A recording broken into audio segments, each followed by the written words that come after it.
आनी बाहर राज क्षेत्र को जिला मुख्यालय कुल्लू से जोड़ने वाला NH 305 सड़क मार्ग के मध्य 10,280 फीट की ऊंचाई पर स्थित जलोड़ी दर्रे में बर्फबारी के चलते पर्यटकों की तादाद लगातार बढ़ती जा रही है। मौसम खुलते ही यहां देश के विभिन्न हिस्सों से सैलानी बर्फ के दीदार के लिए पहुंच रहे हैं और बर्फ के श्रृंगार से सराबोर प्रकृति के अनुपम छटा का लुत्फ उठाने के लिए यहां पहुंच रहे हैं। तो वहीं पर्यटक स्नो स्कूटर की सवारी का मजा भी ले रहे हैं और कई डंडों और स्नो शूज का सहारा लेकर बर्फ पर ट्रैकिंग कर रहे हैं। जलोड़ी के आसपास के ग्रामीणों द्वारा खोले गए अस्थायी टी स्टॉल और फूड वैन की सुविधा से पर्यटक यहां बर्फ के बीच चाय, नाश्ता, मैगी, लंच और लोकल फूड का खूब आनंद उठा रहे हैं। जलोड़ी पास पर बर्फबारी के चलते पर्यटकों की तादाद बढ़ने लगी है और आसपास के गाँवों की ग्रामीण महिलाओं को भी रोजगार के द्वार खुल चुके हैं। जिला कुल्लू के अन्य प्रसिद्ध पर्यटन स्थलों की तर्ज पर अब आनी और बंजार क्षेत्र के मध्य 10,280 फुट की ऊंचाई पर स्थित जलोड़ी दर्रे पर भी खनाग, लाहुल और लजेरी स्थित विभिन्न गांवों की महिलाओं ने स्वयं सहायता समूह के माध्यम से हैंडीक्राफ्ट को बढ़ावा दिया, अपने लिए स्वरोजगार के द्वार खोले। महिलाएं अपनी खेती बाड़ी और घर के कार्यों के समय कर जलोड़ी दर्रे पर ऊन की बुनाई से जुराबे, टोपी, मफलर, ग्लव्स और स्वेटर्स इत्यादि तैयार कर रही है। उन्हें उचित दाम पर पर्यटकों के लिए उपलब्ध करवा रही है। खनाग गांव की योगिता देवी, जमुना देवी और लुहाल की सुमा देवी ने बताया कि हैंडीक्राफ्ट को बढ़ावा देकर अपना स्वरोजगार चला रही है, लेकिन इस कार्य को प्रोत्साहन देने के लिए उन्हें ना तो विभाग और प्रशासन का कोई सहयोग मिल रहा है और ना ही स्थानीय नेता उनका सहयोग कर रहे। हालांकि जलोड़ी दर्रा आज भी समय में देशी विदेशी पर्यटकों के लिए एक प्रसिद्ध डेस्टिनेशन बन गया, मगर यहाँ अभी तक पर्यटकों के अनुरूप सुविधाएं विकसित न होने से सैलानी ज्यादा देर ठहर नहीं पाते। प्रकृति प्रेमी शिक्षाविद डॉक्टर मुकेश शर्मा और किशोरी लाल शर्मा का कहना है कि आनी क्षेत्र में भी मन लुभावने वाले प्राकृतिक स्थलों की कोई कमी नहीं है। जरूरत है तो बस इन स्थलों में सुविधाएं मुहैया करवाने की। कहाँ से है? ग्रुप है आपका भी? कौन सा ग्रुप है? अच्छा अच्छा, तो यार कब से कर रहे हैं आप लोग? 3 साल 3 साल से। ठीक लग रहा है आपको? हाँ जी, बहुत अच्छा हो गई। दो साल। तो ये जो फर्स्ट वाले कर रहे हैं सपोर्ट आपको कैसे ही अपने आप ही कर रहे हैं? खुद ही कर रहे हैं। अच्छा, तो जो है ये उनसे आप ये मफलर वगैरह, जुराबे वगैरह सब की हेल्प करते थे हम ना। अच्छा, मोजे वगैरह, सॉक्स वगैरह सब कुछ बेचते हुए हाथ से बनाते ना, फिर बेचते। तो इसके अलावा जो लोकल चीजें हैं जैसे सिड्डू है और कुछ और जो आपके लोकल होते हैं हमारे तो हैंडमेड चीजें है ना। अच्छा, इस तरह का नहीं कुछ भी? हाँ, उस तरह उसमें हैंडमेड ही है। मतलब कितनी औरतें हैं? हम तो 40 औरतें हैं। अकेले कोई समूह कोई नहीं है? समूह कौन सा समूह है? कौन सा, किस नाम से?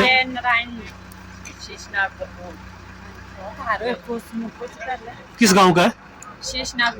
बड़गोड़। पंचायत कौन सी है? और कौन सा ग्रुप है? कौन सा? खनाग,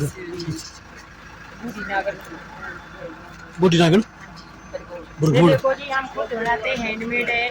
जैसे टूरिस्ट आते हैं उनको बचने के लिए, बर्फ के लिए ग्लव्स वगैरह, मोजे वगैरह सब कुछ फैसिलिटी है रखी हुई, जैसे ठंड से बचने के लिए सब कुछ है। टूरिस्ट करते पसंद की क्या है, मतलब रेट रूट का क्या है? बाजार से जायज है, मतलब जो मेन बाजार से। ठीक लग रहा है आपको क्या ये कारोबार? अच्छा लग रहा है? जब अभी थोड़ा हाँ लग जाता देखने से तो कुछ नहीं। पहली बार विजिट किया है? पहले भी आए हैं? पहली बार किया है और बहुत अच्छी कलेक्शन है यहाँ पर। अच्छा, आंटी ने इतने अच्छे अभी हमारे आगे हैंडमेड सीने हैं। तो यहाँ का जो नेचर है कैसा लगा आपको? बहुत ज्यादा सुंदर है। यहाँ कहाँ घूमे आप? जी भी 360 डिग्री पॉइंट है, यहाँ आगे जाके लेक भी है पीछे, और बाकी यहाँ का जो नेचर है, व्यू इज द बेस्ट। शक्तिपीठ ज्वालामुखी मंदिर में आज सिद्ध ज्वाला देवी स्वरूप माता की मूर्ति का जन्मोत्सव मनाया गया। आज ही के दिन ज्वाला माता के स्वरूप की स्थापना की गई थी। पुजारी वर्ग ने ज्वाला माता मूर्ति की विधिवत पूजा अर्चना कर भोग प्रसाद भी लगाए। पुजारी व न्यास सदस्य अविनेंद्र शर्मा ने बताया कि फाल्गुन मास कृष्ण चतुर्थी को ही माता ज्वाला के सिद्ध स्वरूप की स्थापना मंदिर परिसर में लगभग 80 वर्ष पूर्व की गई। आज का दिन माता का विशेष जन्मोत्सव के रूप में मनाया जाता है और मां का भव्य श्रृंगार किया जाता है और विशेष पूजा अर्चना और प्रसाद भोग लगाया जाता है। उन्होंने कहा कि मुख्य मंदिर में केवल ज्योतियों के रूप में मां के दर्शन है और मां का रूप है और मूर्ति रूप जो स्थापित किया गया है वो माता का स्वरूप है।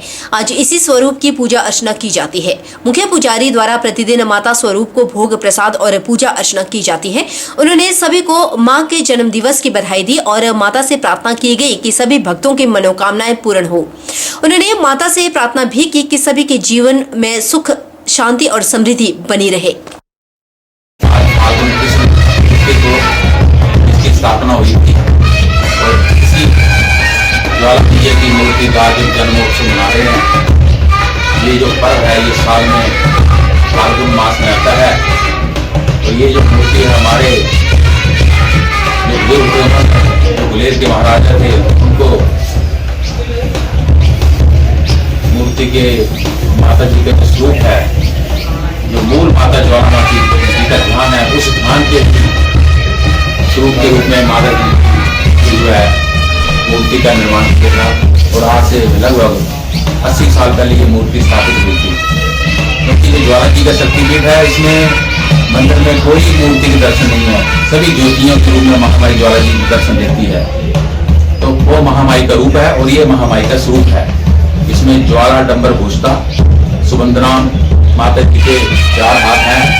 एक में वर मुद्रा, एक में अभय मुद्रा और एक में बांस और दूसरे में अंकुश और नीचे कमर के पुष्प के ऊपर सबके ऊपर महामाई ज्वाला मैया जो बैठी हुई है। ये सभी भक्तों की अवश्य मनोकामनाओं को पूर्ण करने वाली है। ब्राह्मण सभा मंडी के द्वारा जेल रोड स्थित वरिष्ठ नागरिक सभागार में प्रशस्ति पत्र वितरण समारोह का आयोजन किया गया। इस समारोह में नगर निगम मंडी के मेयर वीरेंद्र भट्ट ने बतौर मुख्य अतिथि शिरकत की। उन्होंने सिलाई प्रशिक्षण में उत्कृष्ट प्रदर्शन करने वाली प्रशिक्षुओं को प्रशस्ति पत्र देकर सम्मानित भी किया। जेल रोड स्थित वरिष्ठ नागरिक सभागार में प्रशस्ति पत्र वितरण समारोह का आयोजन किया गया। इस समारोह में नगर निगम मंडी के मेयर वीरेंद्र भट्ट ने बतौर मुख्य अतिथि शिरकत की। उन्होंने सिलाई प्रशिक्षण में उत्कृष्ट प्रदर्शन करने वाली प्रशिक्षुओं को प्रशस्ति पत्र देकर सम्मानित किया। वहीं इस अवसर पर नगर निगम मंडी के मेयर वीरेंद्र भट्ट ने उपस्थित जनसमूह को संबोधित करते हुए कहा कि सिलाई प्रशिक्षण हासिल करने वाली महिलाएं अपने इस कौशल के बल पर स्वरोजगार के माध्यम से आजीविका कमाएंगी और आत्मनिर्भर बनेंगी। उन्होंने कहा कि नगर निगम मंडी के द्वारा पारित किए गए बजट में भी युवाओं के कौशल विकास के लिए 20 लाख रुपए के बजट का प्रावधान किया गया है ताकि युवा प्रशिक्षण के बल पर अपने कौशल का विकास करते हुए अपने लिए और दूसरे युवाओं के लिए स्वरोजगार पैदा कर सकें। आपने यहाँ से जो प्रशिक्षण लिया उसका आप जीवन में लाभ कमाएंगे, अपनी आजीविका चलाएंगे। ब्राह्मण सभा द्वारा बहुत से धार्मिक कार्य किए जाते हैं, लेकिन ये बहुत ही एक अच्छा सामाजिक कार्य है जो सामाजिक दायित्व हर संस्था का बनता है कि किसी को रोजगार के लिए प्रोत्साहित करना। हाल ही नगर निगम मंडी द्वारा वर्ष 2024-25 का बजट पारित किया गया, जिसमें विशेष रूप से इस प्रकार की ट्रेनिंग कौशल विकास हेतु, चाहे वो सिलाई कढ़ाई है, फैशन डिजाइनिंग है, किसी भी प्रकार की ट्रेनिंग, इसके लिए हमने नगर निगम द्वारा 20 लाख का जो है एक बजट रखा है, जिसमें आगामी आपसे भी बैठक की जाएगी कि आप क्या क्या कोर्स चला सकते हैं। आपस में एक सब कमेटी बनाएंगे, उसके अंतर्गत जो भी बच्चियां हैं, बच्चे हैं, उनको स्वावलंबी बनाने हेतु हम ऐसे कार्यक्रम चलाएंगे, जिसके लिए आपका सहयोग अपेक्षित रहेगा। मैं एक बार पुनः सभी बच्चियों को बधाई देना चाहता हूं, क्योंकि मैं इसमें सहयोग करता था, लेकिन कुछ समय से शायद मैंने अपना माया शर्मा जी को सहयोग नहीं दिया है।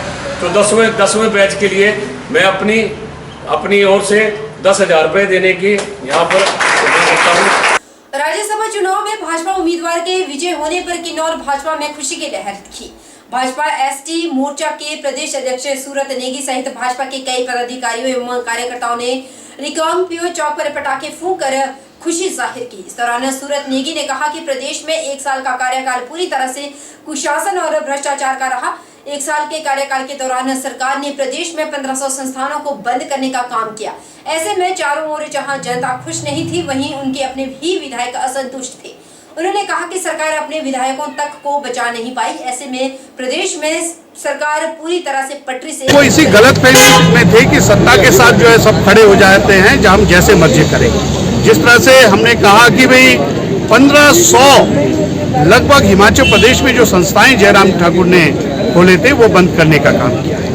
और पूरे प्रदेश के अंदर पूरी तरह से पिछले एक साल का कार्यकाल जो रहा है कांग्रेस का, ये कुशासन का रहा है, भ्रष्टाचार का रहा है। तो चारों ओर जो है लोग नाखुश थे और कांग्रेस के जो विधायक थे वो भी नाखुश थे। और उसी का कारण है कि आज जो है हिमाचल की सरकार पटरी से उतर गई है और अभी सरकार मुझे लगता है कि किसी भी हालत में नहीं बच पाएगी और हिमाचल प्रदेश के अंदर भी भारतीय जनता पार्टी की सरकार बनेगी।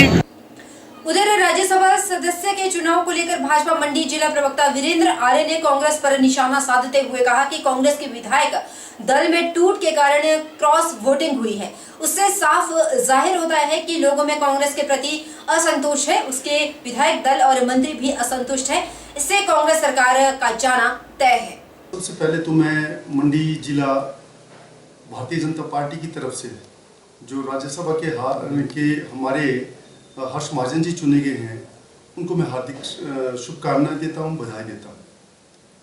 तो इस दौरान जो क्रॉस वोटिंग हुई है उसमें जो देखा गया है कि कांग्रेस के विधायक दल में टूट हुई है और उस टूट के कारण ही क्रॉस वोटिंग हुई है।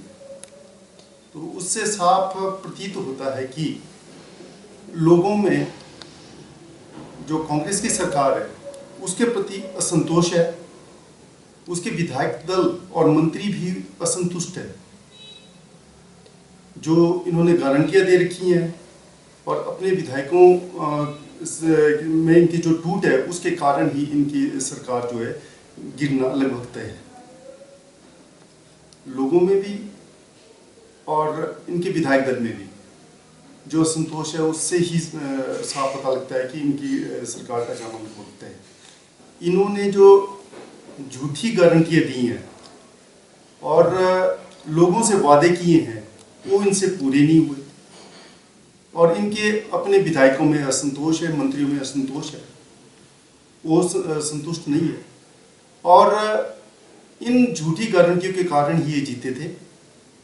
और आने वाले लोकसभा के चुनाव में भारतीय जनता पार्टी चारों की चारों सीटें माननीय प्रधानमंत्री मोदी जी के नेतृत्व में जीतेगी। 2 दिन से हिमाचल में सियासी घमासान लगातार जारी था। फिलहाल सियासी घमासान को लेकर हमने आपको दिन भर की चहल पहल क्या क्या पूरे हिमाचल में रहा वो दिखाया। HP 24/7 चैनल में फिलहाल इतना ही। HHP न्यूज 24/7 पेज को आप फॉलो कीजिए, लाइक कीजिए और इसे ज्यादा से ज्यादा शेयर कीजिए ताकि छोटी से छोटी खबर भी आप तक पहुंच सके।